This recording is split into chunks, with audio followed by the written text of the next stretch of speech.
Bonjour à tous, je suis Barek et bienvenue sur la tribu de Coruscant pour cette nouvelle vidéo d'Holo News, votre émission d'actualité hebdomadaire sur Star Wars. La semaine dernière, des courts-métrages sur la série jeunesse Young Jedi Adventures sont sortis, Shatterpoint a de nouvelles extensions de révélées et Panini prévoit de nombreux comics pour le mois prochain. Découvrez sur toutes les plateformes de streaming audio la bande originale des épisodes 1 à 4 de la saison 3 de The Mandalorian par Joseph Shirley avec les thèmes composés par Ludwig Göransson. Cet album propose ainsi 19 titres de 1 heure et 7 minutes au total. Découvrez également les nouvelles affiches de personnages de l'épisode 4 de la saison 3 de The Mandalorian sur le maître Jedi Kelleran Beck et le Mandalorien Paz Vizsla. L'épisode 6 de The Mandalorian saison 3 sort mercredi sur Disney+. L'acteur Mark Rolston a confirmé, il semblerait, son implication dans la série Ahsoka ainsi que l'identité de son personnage. C'est un fan qui a posté une photo sur un groupe Facebook de dédicaces avec Mark Rolston ayant dédicacé un poster d'Ahsoka, confirmant ainsi son rôle dans la série. Mais en plus de sa signature, Rolston a également révélé le nom de son personnage, Captain Hale, un personnage original dans l'univers Star Wars. Ce ne serait pas la première implication de l'acteur dans la saga puisqu'il a également interprété le rôle du seigneur Dagonet dans la série animée Tales of the Jedi. Selon Making Star Wars, la série Ahsoka serait essentiellement coupée en deux parties. La première partie traiterait des problèmes de Sabine Wren et de la Nouvelle République, tandis que la seconde permettrait de retrouver Ezra Bridger à l'endroit où il était emmené par les Purrgil, aux côtés du grand amiral Thrawn et de sa flotte de destroyers stellaires. Un indice important de l'histoire d'Ahsoka est déjà sous notre nez. En effet, Morgan Elsbeth de la saison 2 de The Mandalorian est à Thrawn ce qu'Ahsoka et Sabine sont à Ezra Bridger.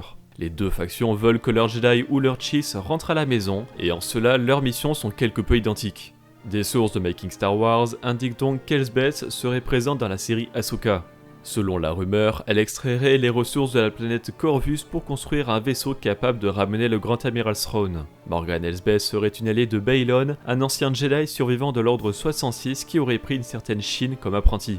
Les deux Jedi seraient des alliés de Thrawn et accompagneraient Morgan Elsbeth pour ramener Thrawn chez lui et l'aider dans ses projets. Ils y trouveraient Thrawn et son garde du corps Enoch qui ressemblerait à un destro doré de G.I. Joe avec des influences samouraïs. La première partie d'Ahsoka semblerait se dérouler juste avant, pendant et après l'épisode où la Togruta est présente dans The Mandalorian, et il semblerait que la deuxième partie, soit les 4 derniers épisodes, se déroulerait quelque temps après, probablement en parallèle de la saison 3 de The Mandalorian. De plus, de précédentes rumeurs parlaient déjà d'un saut dans le temps au sein de la série. Ahsoka sortira cette année sur Disney+. Selon One Tech News, David Lowery réaliserait au moins un épisode de la prochaine série Skeleton Crew. Il rejoindrait ainsi Daniel Kwan et Daniel Scheinert comme réalisateurs d'un épisode, rumeur d'ailleurs confirmée par Kwan sur son Instagram. David Lowery est connu pour avoir réalisé Peter et Elliot le Dragon, The Old Man and the Gun et The Green Knight. Skeleton Crew sortira cette année sur Disney+. Découvrez la nouvelle affiche de personnages de l'épisode 14 de la saison 2 de The Bad Batch sur le docteur Royce Hemlock. Et découvrez également un extrait d'1 minute de cet épisode dont le lien est disponible en description. Lucasfilm a dévoilé l'affiche officielle de la série jeunesse Young Jedi Adventures. Young Jedi Adventures se déroule à l'époque de la Haute République. La série animée suit de jeunes Jedi qui étudient les voies de la Force, explorent la galaxie, aident les citoyens et les créatures dans le besoin, et apprennent en chemin les compétences nécessaires pour devenir des Jedi. L'affiche présente les jeunes Jedi Kai Breakstar, Liz Solai et Nubs, la pilote Nash Durango et son droïde RJ-83, ainsi que le maître Yoda. L'arrière-plan présente le temple Jedi de Tennu avec dans le ciel le vaisseau de Nash, ainsi que des Vector, les chasseurs Jedi à l'époque de la Haute République. Il y a quelques semaines, nous vous annoncions que la série avait avancé sa date de sortie selon le planning officiel de Disney+. Il s'avère que c'était une mauvaise compréhension et à la date annoncée sont sortis 3 courts-métrages et non le début de la série. Ainsi sont sortis sur la chaîne YouTube de Disney Junior les shorts Meet the Young Jedi, Liz Creature Caper et Case Daring Droid Rescue d'environ 3 minutes chacun qui présentent les personnages de la nouvelle série animée. Le premier épisode de Young Jedi Adventures sort le 4 mai sur Disney+ et Disney Junior. Les personnages du jeu vidéo Jedi Fallen Order continuent de rejoindre l'holotable du jeu mobile Les Héros de la Galaxie avec Serre Junda actuellement débloquable gratuitement via un événement temporaire. Atomic Mass Games présente 2 nouvelles extensions pour son futur jeu de figurines Shatterpoint dont le pack de démarrage sortira le 2 juin. Ces extensions sont des packs d'escouade avec la maître Jedi Luminara Unduli, la Padawan Jedi Barry Sophie et 2 clones commando pour la République Galactique, et le général Grievous, le super druide tactique Kraken et 2 duos de druides de combat B2 pour les séparatistes. Ces 2 extensions sortiront le 7 juillet pour 49,99$. AMG propose également un premier aperçu du set exclusif à la convention Star Wars Celebration pour le jeu de figurines Légion. Strike Me Down met en scène Dark Vador, disponible dans le pack de démarrage et l'extension Force Blizzard, et Luke Skywalker, disponible dans l'extension d'unité lui étant consacrée. Le set contient des cartes d'unité et les cartes de commandement relatives à ces personnages, avec des illustrations alternatives exclusives. Le set comprend également le décor de la salle du trône de Palpatine avec l'empereur lui-même sur son fauteuil. Cette exclusivité sera disponible jusqu'à épuisement des stocks à la Star Wars Celebration du 7 au 10 avril à Londres. Après la fin de la mini-série The Blade de Marvel Comics avec son 4e numéro, la suite des aventures du maître Jedi Porter Engle continuera dans une nouvelle série de Broken Blade. Nous n'avons aucune information supplémentaire sur celle-ci et pourrait très bien se dérouler pendant la phase 3 de la Haute République, chronologiquement après la phase 1 et qui commencera cet automne en anglais.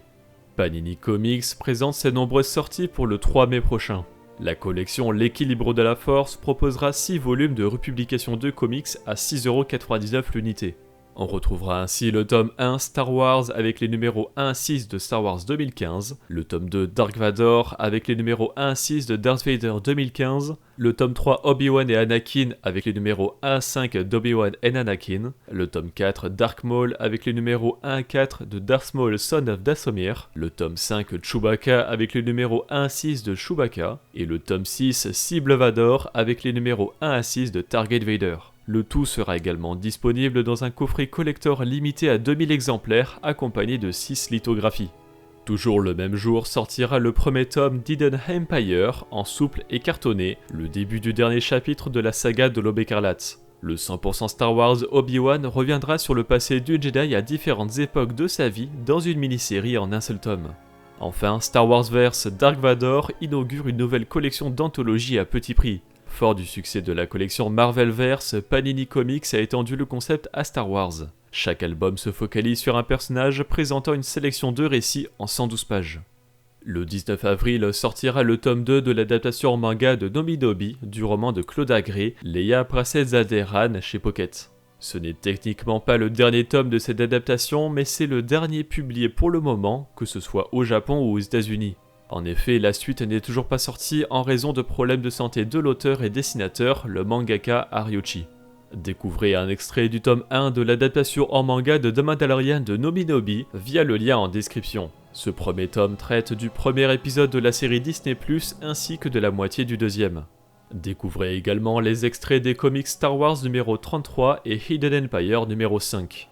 Côté couverture, Marvel Comics nous présente celle de Star Wars numéro 34, Bounty Hunters numéro 34 et Yoda numéro 7, dont certaines en l'honneur des 5 ans du film Solo. La semaine dernière sont sortis sur Disney+, l'épisode 5 de The Mandalorian saison 3 et les épisodes 15 et 16 de la saison 2 de The Bad Batch. Comme d'habitude, retrouvez les reviews de Tribune et Max Rebo sur la chaîne principale et vous pouvez retrouver sur la chaîne secondaire les critiques que nous avons réalisées sur Twitch. Pour compléter votre visionnage, je vous invite à regarder les vidéos d'analyse qui reviennent sur tous les détails et références. Côté littérature, est sorti en français le tome 2 de l'Ancienne République, une republication de l'univers légende, et en anglais sont sortis les comics Return of the Jedi Jabba's Palace numéro 1, The High Republic numéro 7 et The Blade numéro 4. La semaine dernière, nous vous demandions si un jeu vidéo Doom-like développé par Respawn vous intéressait. 43% sont motivés, 47% plus dubitatifs, tandis que 10% ne sont pas intéressés. Cette semaine, nous vous demandons si la saison 2 de The Bad Batch vous a convaincu. Vous pouvez répondre dans l'onglet communauté de la chaîne principale. Merci d'avoir regardé cette vidéo, j'espère qu'elle vous a plu. Si c'est le cas, n'hésitez pas à laisser un like, à la partager, à vous abonner en activant les notifications si vous ne voulez pas rater les vidéos de la Tribune de Coruscant. Pour être au courant de l'actualité Star Wars au quotidien, suivez-nous sur Facebook, Instagram et Twitter. Et tous les dimanches, nous débriefons de l'actualité sur Twitch lors de notre émission Là-bas dans les étoiles. A bientôt et que la force soit avec vous.